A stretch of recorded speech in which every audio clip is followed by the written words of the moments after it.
O ano era 2096. A superfície do planeta já não era habitável.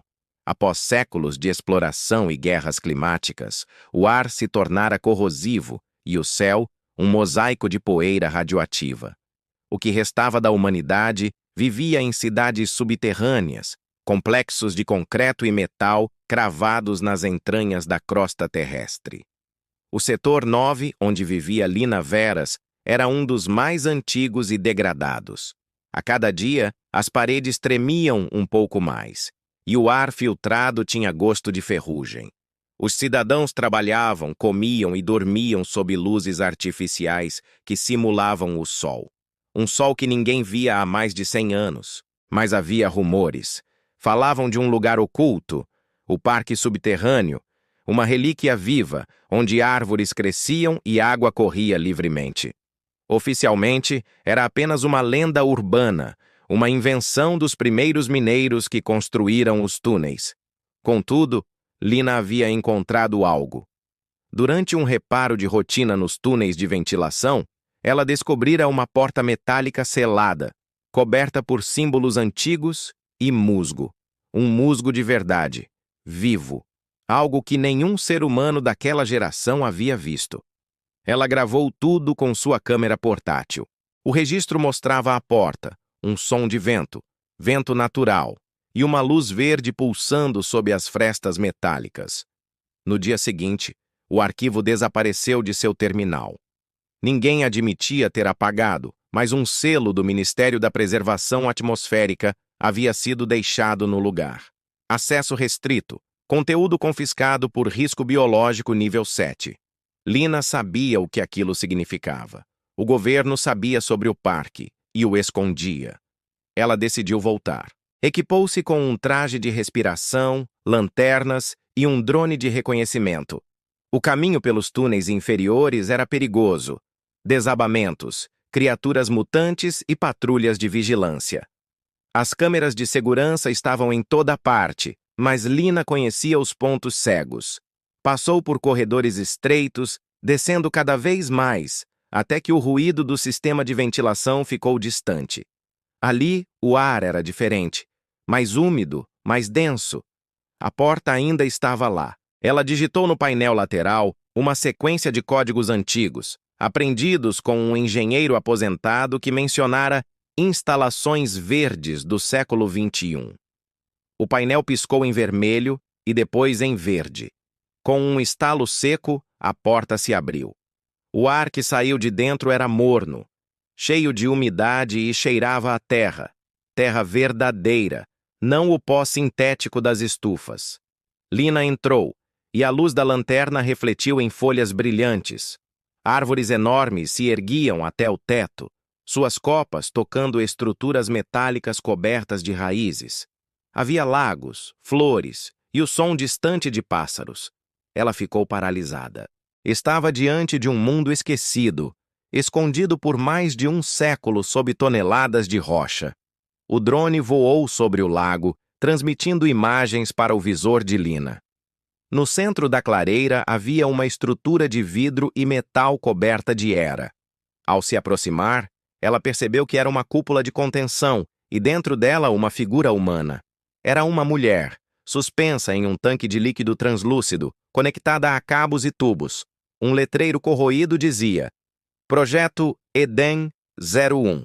Doutora Mariana Solis, 2072. Lina conhecia esse nome. Nos arquivos históricos, Mariana Solis era uma das últimas biólogas responsáveis pelo Projeto de Preservação Planetária. Diziam que ela havia desaparecido antes da Grande Fusão, o colapso que destruiu a superfície. O visor do tanque piscava. Atividade neural detectada. Estado latente. A mulher estava viva. Em suspensão há mais de um século. Lina tentou acessar o terminal ao lado do tanque, mas uma voz mecânica ecoou pela cúpula. Acesso não autorizado. Identifique-se.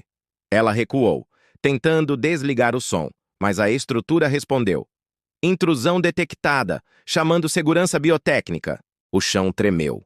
De dentro das árvores, algo se moveu. Silhuetas humanoides cobertas de musgo, pele pálida, olhos verdes que brilhavam no escuro. Não eram humanos comuns, os guardiões de Éden. Eles se aproximaram em silêncio, e Lina percebeu que respiravam, mas não falavam. Pareciam meio humanos, meio plantas, com veias que pulsavam clorofila. Um deles estendeu a mão, oferecendo um galho coberto de flores. Um gesto de paz. Mas quando o drone piscou sua luz vermelha, os seres reagiram violentamente, atacando o aparelho. Lina correu para trás, tropeçando nas raízes. O drone caiu e a tela de transmissão cortou. Ela sacou um cortador de plasma e abriu um rasgo em uma parede lateral, fugindo para um corredor coberto de vinhas. Atrás dela, os passos dos guardiões ecoavam como tambores no escuro. O corredor terminava em um observatório de vidro, agora quebrado, que revelava uma vasta caverna. No fundo, máquinas antigas mantinham o bioma artificial funcionando, turbinas, geradores e um sistema de luz solar simulada. Lina entendeu. Aquele parque era um laboratório de biosfera, criado para salvar espécies antes do colapso. Mas algo havia dado errado. No painel de controle, uma mensagem piscava. Protocolo de isolamento ativado. Contaminação detectada. Nível 9. Não liberar espécimes. Ela olhou para trás e viu os guardiões se aproximando. Suas peles tremulavam, e as flores em seus corpos exalavam um pó dourado que parecia vivo. O ar começou a brilhar. O pó estava se espalhando. Lina colocou o respirador. O visor do traje alertou. Elemento desconhecido detectado. Estrutura molecular orgânica. Potencial simbiótico. Ela correu até o painel principal e tentou restabelecer o acesso. Após alguns segundos de códigos manuais, o sistema reconheceu sua entrada como pesquisadora auxiliar. O mapa holográfico se abriu e revelou algo aterrador. O parque subterrâneo se estendia por centenas de quilômetros sob as cidades humanas. Era uma rede viva, interligada, alimentando-se da energia geotérmica da Terra. E o mais assustador, o sistema mostrava padrões de atividade cerebral. O próprio parque parecia estar consciente. As turbinas começaram a rugir, como se o lugar estivesse acordando. Do tanque, a voz da doutora Mariana Solis ecoou, fraca, quase um sussurro. Quem? Está aí? Lina se aproximou. Sou Lina Veras. Eu encontrei este lugar. Você está viva, mas há risco de contaminação.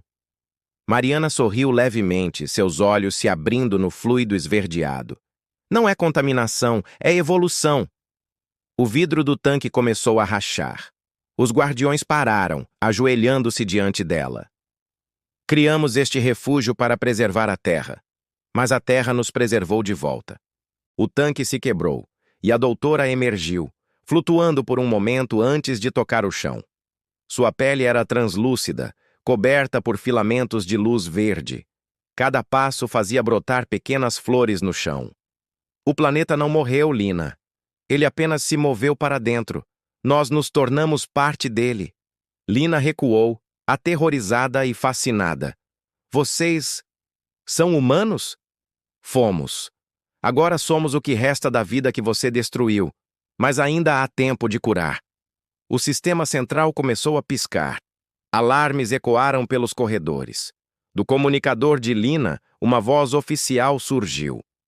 Agente Veras, detectamos sinal de atividade biológica não registrada. Retorne imediatamente. Estamos enviando equipe de contenção. Ela percebeu o dilema. Se o governo descobrisse aquilo, o parque seria destruído, queimado e selado. Mas se ela o protegesse, arriscava ser acusada de traição. Mariana tocou seu ombro e uma onda de calor percorreu o traje. Mostre a eles. Deixe que vejam que a vida ainda é possível. Não esconda o milagre. O chão começou a se abrir. Raízes gigantescas se ergueram, envolvendo o teto e as paredes. O parque estava crescendo, expandindo-se. O ar ficou saturado de luz verde. Lina ativou sua câmera e começou a gravar tudo, transmitindo o sinal em tempo real para os canais públicos subterrâneos. Meu nome é Lina Veras. O que vocês estão vendo é real. A Terra está viva. e quer voltar à superfície. O governo tentou cortar a transmissão, mas era tarde demais. Milhares de pessoas assistiram ao vivo à visão do parque subterrâneo. Árvores respirando, rios correndo, uma mulher luminosa caminhando entre raízes como uma deusa antiga. Em poucos dias, rebeliões começaram em vários setores. As pessoas queriam ver o sol novamente. Queriam sair das cavernas. Mas o parque também começou a reagir. As raízes subiram pelos túneis, quebrando estruturas e absorvendo energia. Era impossível contê-lo.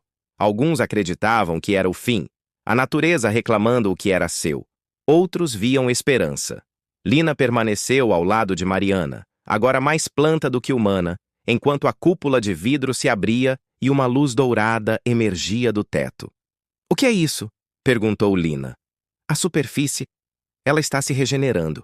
A poeira, o veneno, o caos lá em cima estavam sendo filtrados pelas raízes do parque. Em semanas, a camada tóxica começou a desaparecer. Pela primeira vez em um século, o sol atravessou as nuvens e a humanidade viu o amanhecer.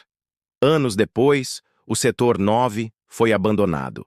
A humanidade subiu novamente, agora convivendo com as novas formas de vida híbridas que emergiram do subsolo. As cidades tornaram-se verdes, entrelaçadas com o parque que nunca deixou de crescer. E no coração das antigas cavernas há uma estátua de duas mulheres, uma de carne e outra de luz, sob as palavras: "Elas trouxeram o sol de volta." Mas alguns dizem que, à noite, quando o vento sopra das cavernas, ainda se ouve a voz de Mariana Solis sussurrando: "O verdadeiro paraíso não está acima, mas dentro da terra,